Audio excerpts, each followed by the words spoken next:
Bien, ¿cómo están? La idea es grabar esta pequeña clase para que les quede una presentación de la incidencia de la fenomenología y la hermenéutica en la epistemología. En primer lugar, vamos a decir que son dos corrientes que surgen a mediados del siglo XX frente a la crisis de las ciencias, y que son dos corrientes que de alguna manera van a proponer un enfoque alternativo o una mirada eh, crítica sobre el objetivismo cientificista que se había establecido dentro del positivismo como paradigma predominante, ¿no es cierto? Eh, Estas dos corrientes van a partir desde distintos puntos, de distintos ángulos para pensar el conocimiento. La fenomenología va a partir desde la conciencia, va a pensar cómo el conocimiento eh, se configura de algún modo desde la conciencia con un papel como activo de la conciencia, ¿no? La hermenéutica, por otro lado, va a partir desde el mundo social. Va a partir, va a comenzar o a empezar su planteo pensando las características que, que son parte, que conforman a ese mundo social en el que el hombre está inserto. Va a pensar como justamente esa relación, ese interjuego que se da entre el hombre y el mundo social a la hora de pensar el conocimiento. Bien. Dicho esto, como a grandes rasgos, para pensar un poco la diferencia de cada una de estas corrientes, también es importante decir que si bien surgen como corrientes distintas, diferenciadas y separadas, van a tender a confluir en el planteo de Gadamer, después de atravesar distintas transformaciones, cada una de ellas por distintos pensadores, cada una de estas corrientes, ¿no? Y además vamos a agregar de antemano que estas dos corrientes son las que de algún modo van a incidir en que a la hora de hablar de conocimiento, las cuestiones cualitativas de aquello que se estudia sean valoradas para, para pensar ese conocimiento mismo, ¿cierto? Se va a romper esta idea de que el conocimiento tiene que ver eh, con una base observacional, y entendido eso como una percepción de las cuestiones cuantitativas, ¿cierto? Tal como lo decía el positivismo. Entonces, está bueno ya aclarar de antemano esta importancia que tienen estas corrientes, como decíamos, de incidir, de traer, de, de darle visibilidad a la información cualitativa. De hecho, no está acá, pero lo podemos agregar.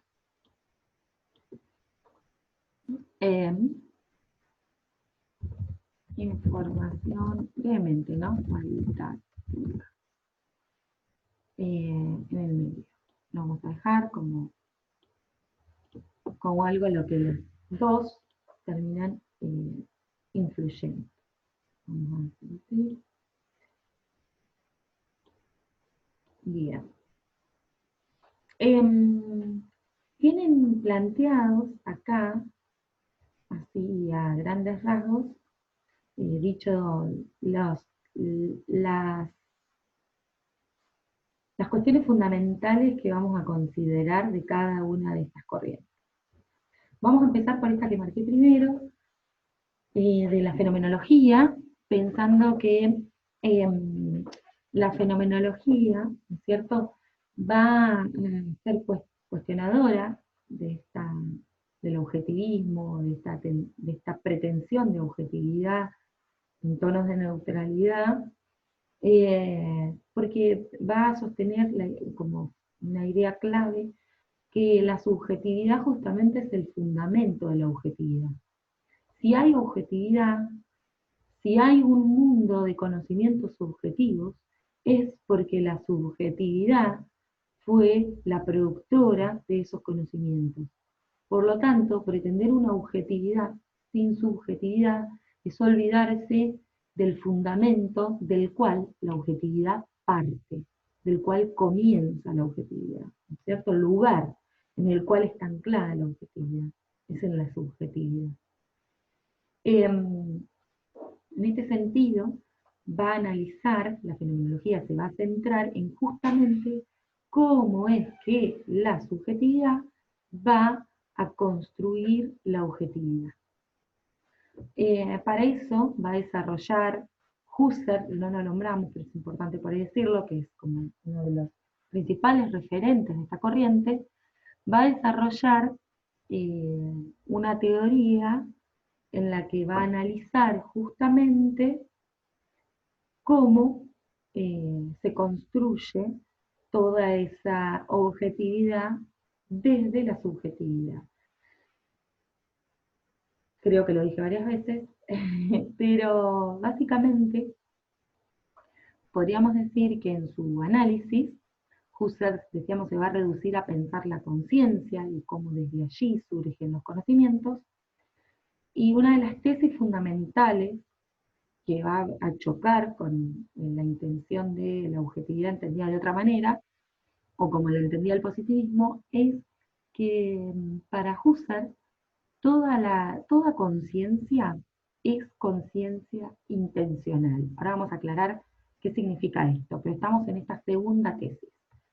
Toda conciencia es conciencia intencional, ¿sí? Básicamente la intencionalidad, ¿sí? Es una característica fundamental de la conciencia. ¿Qué significa que la conciencia sea intencional? Que la conciencia siempre está orientada hacia algo que se le pone delante, hacia los objetos, podríamos decirlo un poco entre comillas, ¿sí? Hacia lo que se le pone delante. La conciencia siempre está orientada hacia otra cosa. Eh, Justamente, si queremos pensarlo desde, podríamos decir, la otra cara de la moneda, la palabra fenomenología o el concepto fenomenología se remite a los fenómenos y también está hablando desde el otro lado, decimos, de cómo, de esta cuestión de la conciencia intencional. Porque un fenómeno, para Husserl, va a cambiar un poco el sentido del fenómeno, como pensaba Kant, como un fenómeno, como algo que tiene, como Kant lo pensaba, el fenómeno como un producto de un mundo en sí, que tenía una existencia independiente y que de alguna manera transmitía cierta información que se presentaba como fenoménicamente, ¿no? Como una separación ahí entre el fenómeno y la realidad. Bien, Husserl va a cambiar esto. Eh, para Husserl justamente el fenómeno es lo que se da tal y como se da a la conciencia. No hay una separación entre un mundo en sí que está oculto, que no sabemos qué le pasa. No, lo que se presenta, tal y como se presenta, justamente la palabra fenómeno remite a eso, a abstenerse a lo que se da tal y como se da, ¿sí? Y lo que se presenta a la conciencia eh, es eso, el fenómeno. Justamente toda conciencia, ¿cierto? Toda conciencia, decíamos, es intencional, tiene la característica esta de la intencionalidad, siempre está dirigida hacia los objetos, eh, y todo fenómeno es justamente eso que se presenta, que se da, que se hace presente a la conciencia. Hay como dos polos que se ponen en juego, que son la idea de el sujeto que conoce y el objeto por conocer, que en el positivismo quedaban como dos polos aislados, que hay que explicar una relación, y acá, en la fenomenología, van a pasar a ser dos polos de una relación intencional. Si se quiere, la intencionalidad en algún punto va a subsumir dentro de sí el sujeto y el objeto de conocimiento. Van a ser los dos polos de esta relación. La intencionalidad es una relación que se establece entre quien quiere conocer el mundo y el mundo que va a ser conocido, ¿sí? Entre el sujeto y el objeto. Justamente, ¿sí? Ahora vamos a la otra parte, dice la intencionalidad de la conciencia. Por primer lugar, te vamos a aclarar esto, qué significa la intencionalidad de la conciencia. ¿Qué significa que esté ahora mediada por la doxa? Como dice acá, la doxa es la opinión, el sentido común, ¿sí? Justamente, la conciencia siempre está dirigido hacia afuera de sí mismo, ¿sí? Eh, mediada por el sentido común, podríamos decir. Siempre hay presupuestos, prejuicios, hay conocimientos previos que inciden en cómo se interpreta y en cómo se lee y en cómo se significa eso que se pone ante una conciencia para ser conocida, ¿cierto? Siempre hay un mundo naturalizado, de hecho Husserl habla del mundo natural, la actitud de la conciencia en el mundo natural, ¿cierto? En la que no se cuestiona todo eso que se está suponiendo a la hora de acercarse a un objeto. Justamente la fenomenología va a proponer un método para tratar de limpiar el objeto de conocimiento de todos esos conocimientos previos, de esa doxa. El método se va a llamar epogeo, reducción fenomenológica. Acá no vamos a ver los pasos ni en qué consiste, porque hay varias cuestiones que se pueden criticar de esa reducción fenomenológica, tal y como la plantea Husserl, pero sí es importante pensar esto que nos va a decir de el sentido común, ¿no es cierto?, como ya significando eso que se le presenta o eso que desea conocer el sujeto, ¿cierto? Em, Bien. De hecho, la fenomenología, podríamos decir, va a ser un gran estudio, el desarrollo fenomenológico de Husserl, va a ser un gran estudio de la estructura de esa intencionalidad de la conciencia, ¿sí? En eso se va a centrar gran parte del desarrollo fenomenológico, de la propuesta fenomenológica de Husserl, en explicar en qué consiste esto que ahora lo estamos diciendo un poco resumidamente por arriba en su idea principal. Husserl va a desarrollar punto a punto en qué consiste esa intencionalidad de la conciencia, ese juego de conexión entre eh, aquello que se va a conocer y los significados que se le van a ir dando desde el sujeto que conoce, ¿sí? Les decía que nosotros eso igualmente no lo vamos a desarrollar, lo que por ahí nos interesa es que se comprenda esta idea de qué es la intencionalidad de la conciencia. Por último, ¿sí? Vamos a explicar de qué se trata esto, de que el objeto siempre se presenta de manera escorzante, que es otra de las tesis importantes o de los puntos, ¿sí? Porque esta no es una tesis, esto es una parte dentro del desarrollo, pero me parece importante remarcarlo porque esto también viene a anular o a mostrar la paradoja de la pretensión de una objetividad dogmática. Dogmática como afirmadora de una totalidad, como si se pudiera conocer el objeto en su totalidad, ¿cierto? ¿Qué significa que el objeto siempre se presenta de manera cortada? Bien, para la fenomenología, nunca el sujeto tiene una percepción completa del objeto. Siempre lo está viendo desde un ángulo, desde un punto de vista, desde un lugar, desde una perspectiva. Eso no significa que uno no pueda recorrer distintas perspectivas del mismo objeto, ¿no es cierto? Podríamos pensarlo en concreto con cualquier objeto material. Veo, vamos a ponerlo, no tengo acá ningún dibujo para hacer en todas estas herramientas, pero veo una botella que tengo enfrente, la veo desde un lugar, ¿no es cierto? Y el resto de la botella, aún así fuera transparente, me queda oculto y no las puedo ver nunca de todos los lugares a la vez.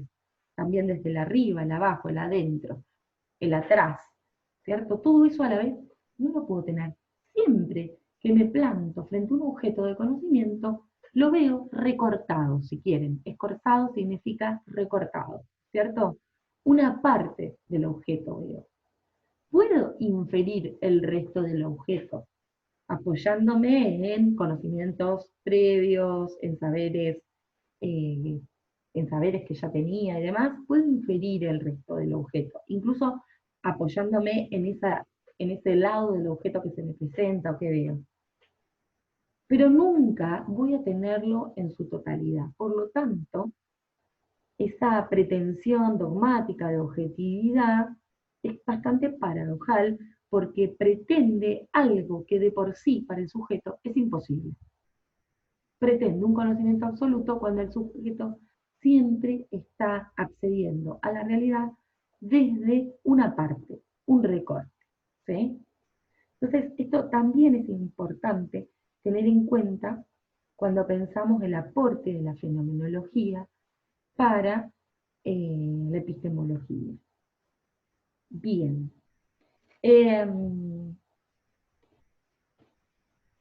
Todo lo que tengan en dudas, preguntas y demás sobre todo esto que estoy diciendo, me las pueden escribir, preguntar, ¿sí? Desde ya.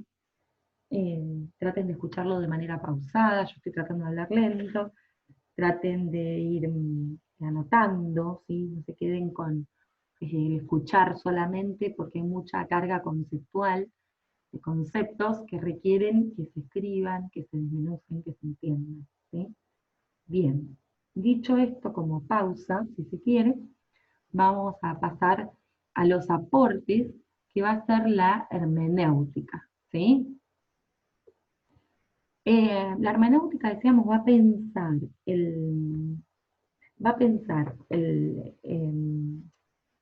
o va a abordar, va a plantear sus aportes pensando desde el mundo social, tomando desde ahí el eje. Una de las primeras, de los primeros pensadores que se hace referencia cuando se habla de hermenéutica es a Dilthey, que justamente lo que va a plantear es que es necesario pensar las particularidades de las ciencias humanas, que él va a llamar ciencias del espíritu. ¿Qué significa esto de pensar las particularidades? Significa que básicamente no se puede abordar de igual manera las ciencias naturales que las ciencias del espíritu. Las ciencias naturales, ¿sí? Dice Dilthey, trabajan sobre hechos y por eso tratan de explicar los hechos, pero las ciencias del espíritu no trabajan sobre hechos, sino que trabajan sobre significados culturales. ¿Sí? Por lo tanto, no pueden reducirse a una explicación, porque cuando hablamos de significados culturales, estamos hablando nada más y nada menos que de una relación y de un estar inmanente, ¿sí? Del hombre en la cultura y de la cultura en el hombre. ¿Sí? ¿Qué significa esto? Hablamos de una conexión o de una inserción, ¿sí? Una inserción, el hombre está inserto en su cultura. Y su cultura, para variar, esto tiene un poco que ver con el último punto que está aquí, podemos ir mezclando, la cultura es histórica, o sea, tiene transformaciones que se van dando a través de la historia, entre ese pasado, ese presente, ¿cierto? Entonces, cuando hablamos de que las ciencias del espíritu trabajan sobre significados culturales, estamos hablando sobre una cuestión muy compleja que implica esta ciencia. ¿Por qué? Decíamos, porque pensar el significado, ¿no es cierto? Es pensar justamente esa relación que hay en tanto, en tanto dador de sentido del hombre a la realidad o al mundo que lo rodea, ¿cierto? O sea que hay algo fundamental acá que va a aportar Dilthey, que es que eh, eh, hay una experiencia de lo común, de la fuera del hombre, ¿no es cierto? Eh, que se mezcla con la experiencia interna del hombre. Vamos a decir algo fundamental eh, que estamos presuponiendo y no lo estamos aclarando. Básicamente, vamos a hacerle una marca importante acá, el concepto central que va a traer la hermenéutica para pensar va a ser el de la comprensión. ¿Mm? La comprensión como, en primer lugar, desde los planteos de Dilthey como un método, luego va a terminar siendo una parte estructural de la existencia del hombre. ¿Sí? Por eso acá pusimos como estructura fundamental de la existencia humana. Eh, la comprensión en tanto con proceso, ¿sí? Por el cual conocemos o podemos dar cuenta de esos significados o signos eh, que se dan que se dan sensiblemente en el mundo, ¿no es cierto? Eh, y que justamente remiten a lo común, a la experiencia común, ¿no es cierto? Eh, la comprensión justamente, ¿sí? Después va a pasar a ser como una parte estructural del hombre, eh, va a tener va a ser como la clave fundamental que va a aportar la hermenéutica, ¿sí? Ahora vamos a marcar acá. Estamos hablando de los tres ítems en simultáneo. El problema de la hermenéutica es que, digamos, un concepto remite a otro, eh, y no permite quizás un planteo tan, eh, no me sale la palabra, pero bueno, un planteo tan esquemático, si se quiere, porque cada vez que estamos hablando de un concepto nos estamos refiriendo también a otro. Esto significa que no se puede, es necesario o no se puede pensar las ciencias del espíritu, volviendo al primer punto, igual que las ciencias naturales, porque las ciencias del espíritu trabajan sobre significados culturales. La cultura es ese entorno, ese medio en el que el hombre está inserto, ¿sí? Y a su vez tiene, digamos, la cultura no se da de otra manera que no sea en la historia, ¿no es cierto? Por eso la temporalidad va a ser un factor clave para entender lo que es el comprender. Eh, Justamente la comprensión, les decía, Dilthey va a decir, no se puede trabajar de la misma manera, las ciencias naturales explican, las ciencias del espíritu comprenden, ¿sí? Como método, la comprensión. Eh, Luego, eh, con podríamos incluso pensar el giro lingüístico del cual hemos hablado en filosofía, ¿no es cierto?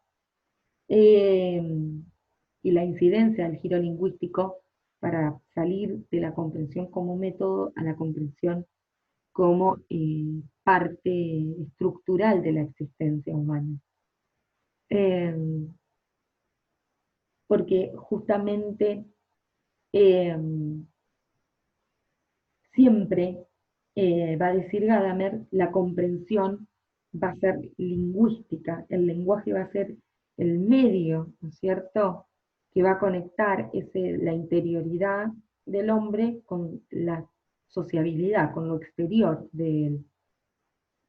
En ese sentido, digamos, eh, la comprensión, decíamos, siempre es lingüística, en, en- como en los desarrollos posteriores en la hermenéutica, eh, y siempre va a suponer una precomprensión, ¿no es cierto? Eso significa que siempre va a haber, ¿no es cierto?, un horizonte de sentido, una anticipación, va a haber saberes desde los cuales, ¿sí?, se va a, si quieren, la doxa, dicho en términos de Husserl, ¿no es cierto?, desde los cuales se va a dar sentido eh, al objeto que se busca comprender, ¿sí? Que acá ya no hablamos más de objetos, sino que también hablamos de las relaciones del sujeto que estableció con otros sujetos y con la misma realidad. En algún punto, ¿sí?, hay algo que no estamos diciendo y es importante pensar, eh, pensar este horizonte de sentido, esa precomprensión, esa doxa, decíamos en términos de Husserl, Gadamer lo va a poner en términos de la tradición, cómo incide la tradición en la acción o en la estructura de la comprensión de aquello que se busca comprender, ¿no es cierto? Eh, eh, Bien, no quiero enredar, siento que lo estoy haciendo, no quiero enredar mucho más la cuestión, ¿sí? Eh, por ahí dejar, si acaso fue posible, dejar en clara estas ideas, no extender tampoco el video, el audio tanto, y dejar habilitado también a las preguntas y a que ustedes con el material también puedan ir completando lo que por cuestiones de tiempo y demás sería tedioso decir todo en este audio, ¿sí? Eh, Bien, espero que haya servido para aclarar las cuestiones principales. Recuerden que esto es a modo de clase y nunca hay que dejar de lado las lecturas, que son las que complementan y amplían, ¿sí?, estas, estas presentaciones que trazan como líneas que van por encima de los textos, ¿sí? Es importante siempre, y bueno, lo voy a volver a decir cada vez que doy una clase, volver a los textos, eh, usarlos, leerlos, ampliar, no repetir la clase del docente, ¿no es cierto? De alguna manera también ustedes habilitarse a, a ejercitar esa comprensión y a darle validez a su propia comprensión, ¿no es cierto? Que no quede en un repetir de lo que estamos diciendo. Bien, los saludo y cualquier duda que tenga me pueden consultar por todas las vías que tenemos establecidas.